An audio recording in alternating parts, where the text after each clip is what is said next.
Walking by faith and not by sight is always difficult for us because we are human and our brain is built that way, that in order to survive we orient ourselves in our surroundings and what we see in order to the whole brain is built like that in order to survive in the environment and stay protected like the instincts that we have. And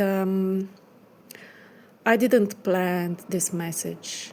It is spontaneous, but I'm going to do it. It may have something important for someone or me also. So this will be an unusual message. And I'm just going to do it.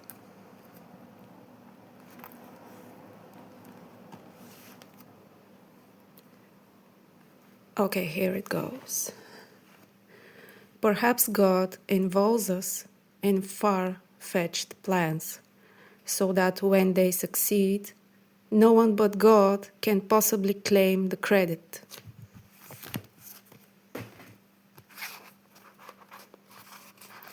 We might behave one way with friends, or at work, or even among strangers, but all our ethic goes out the window when we get into that cozy couple situation.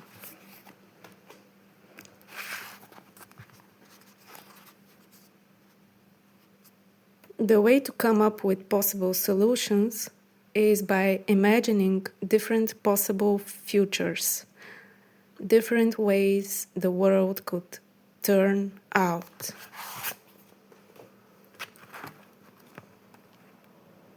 The truth is that oppressor and slave are co-operators in ignorance, and while seeming to afflict each other, are in reality afflicting themselves.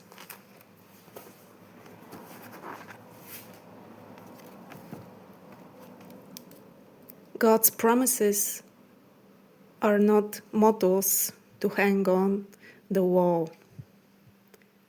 They are checks to take to the bank.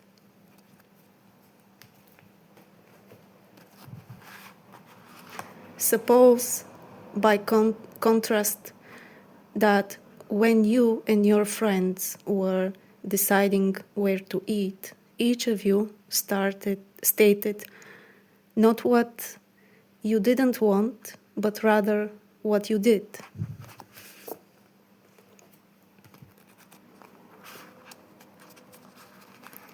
You have internalized that pattern, and it's hard to break.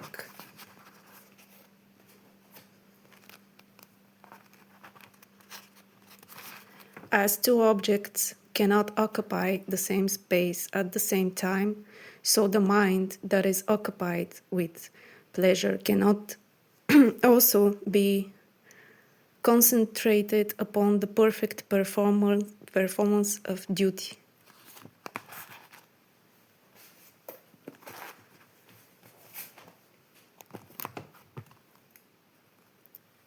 O Christian, wait for the coming of your Lord, but let it be with your lamps trimmed and your lights burning.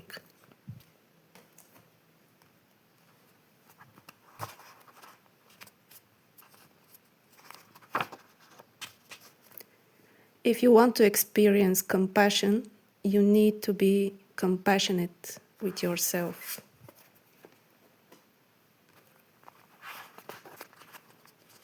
Nothing crossed his desk without going through me first.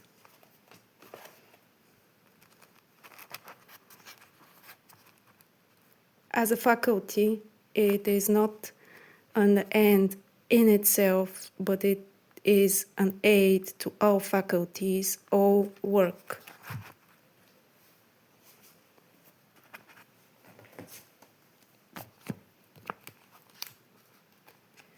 Good works cannot put us right, but they necessarily follow when we are right. They are the natural fruit in the ordained sphere of the new creature in Christ Jesus.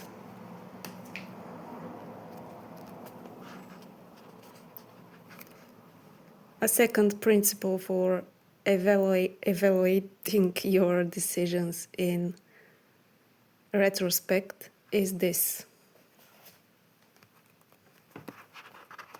Your truest, deepest joy, fulfillment, and contentment is already home in the center of your heart.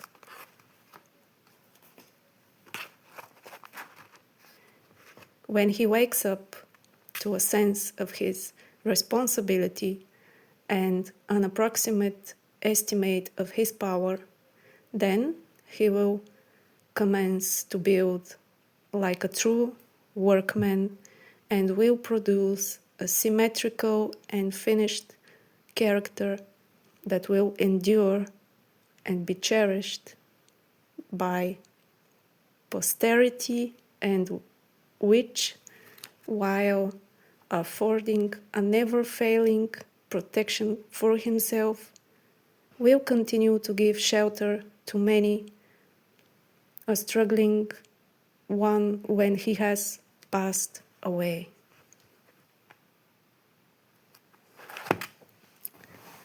And one last.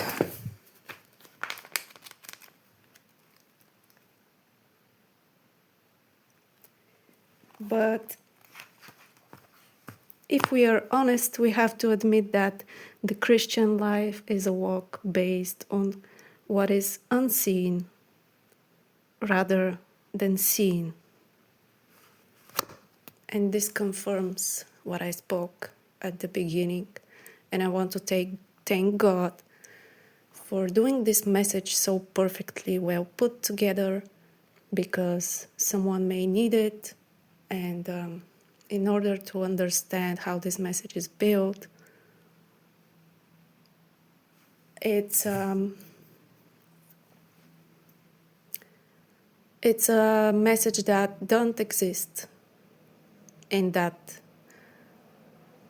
full text. It's gained through, in that case, 4 books opened randomly on a random page, and that's the text that these sentences that I came across have built. Take this however you choose to. I did my part of obeying, and it will be wise to take this back to God,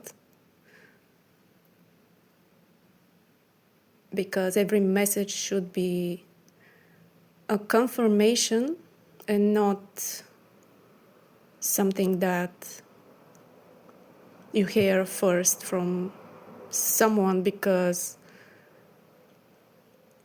if you don't hear the voice of God, make that your priority, because that way you